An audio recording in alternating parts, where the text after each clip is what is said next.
We are at the Banksy Was Here exhibit. No. We are here at the Banksy Was Here. We are at the Banksy Was Here Unauthorized exhibit. Let's go check it out.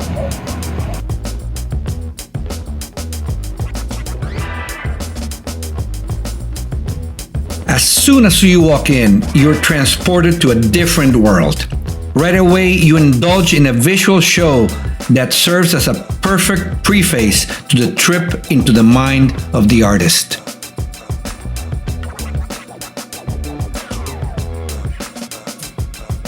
The first installation is a recreation of Banksy's studio at the Banksy vs. Bristol Museum back in 2009.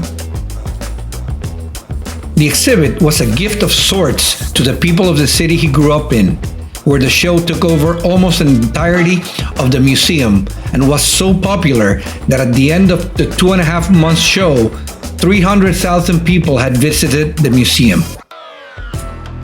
His main medium was graffiti, particularly in the form of stencil graffiti. This style makes use of stencils made out of paper, cardboard, or other media to create an image or text that is easily reproducible. The desired design is cut off out of the selected medium, and then the image is transferred to a surface through the use of spray paint or roll-on paint. Because the stencil stays nearly unchanged throughout its use, it is easier for an artist to replicate what could be a complicated piece at a high rate when compared to other conventional tagging methods, thus getting their message across more rapidly and broadly. Banksy is clearly influenced by many modern artists, as we right away recognize Keith Haring's barking dog, Basquiat's crowns, and Warhol's soup cans. But besides learning about Banksy's style, obvious influences, artistic clout his paintings sell for millions of dollars, one question still remains unanswered. Who is Banksy? Originally known by the name of Robin Banks, not much more is known about Banksy the person. Very possibly, this anonymity is what gives the allure to Banksy's fame and effectiveness as an artist. He's an artistic prankster who lurks in the shadows, cruising through our vast social networks, dissecting them and offering relentless critiques for the double standards that plague our daily lives. The media's reinvention of Banksy into a mythical figure has made it so that Banksy the person is secondary, as Clark Kent is to Superman, if you will. His work draws pointed attention to unjust and complex world issues at the expense of the ire of leaders, corporations, and even the art world elites. His work touches subjects like pop culture and the environment, like this poster commissioned by Greenpeace. He constantly mocks and ridicules figures of authority and the ever-growing militarization of police and state surveillance of private citizens. But perhaps his most stern critiques come towards endless wars, particularly the situation between Palestine and Israel. One of the subjects that Banksy really hit hard was the political arena, taking on politicians and big corporations in their endless corruption. It's no secret that street art has always been a venue for criticizing the government.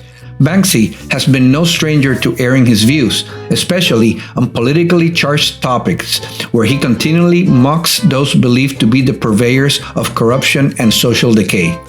His piece, Monkey Parliament, depicts the British House of Commons as a bunch of chimpanzees, calling into question the consistent monkey business government engages in and the qualifications of those entrusted with our legislation. No wonder his work poses such a threat to the status quo.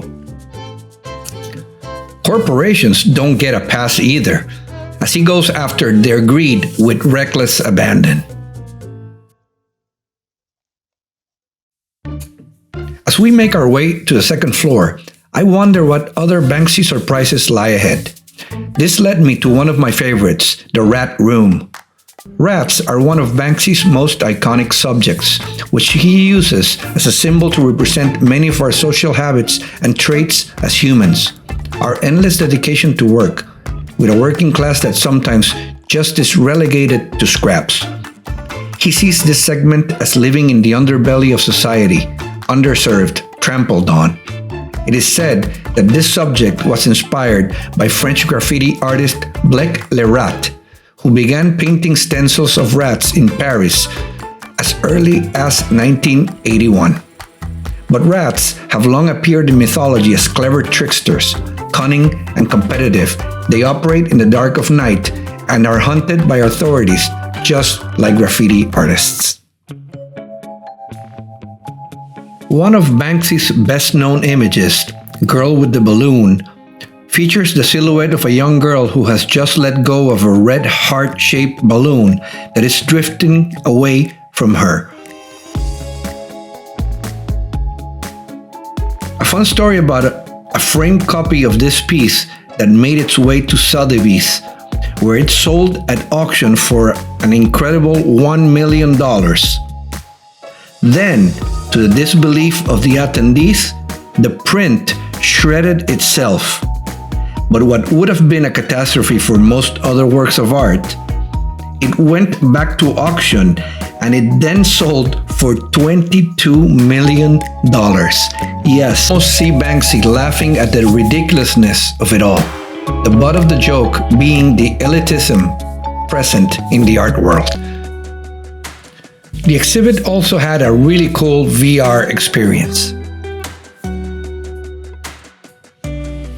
We can't really enjoy and talk about Banksy without coming around full circle and talking about graffiti.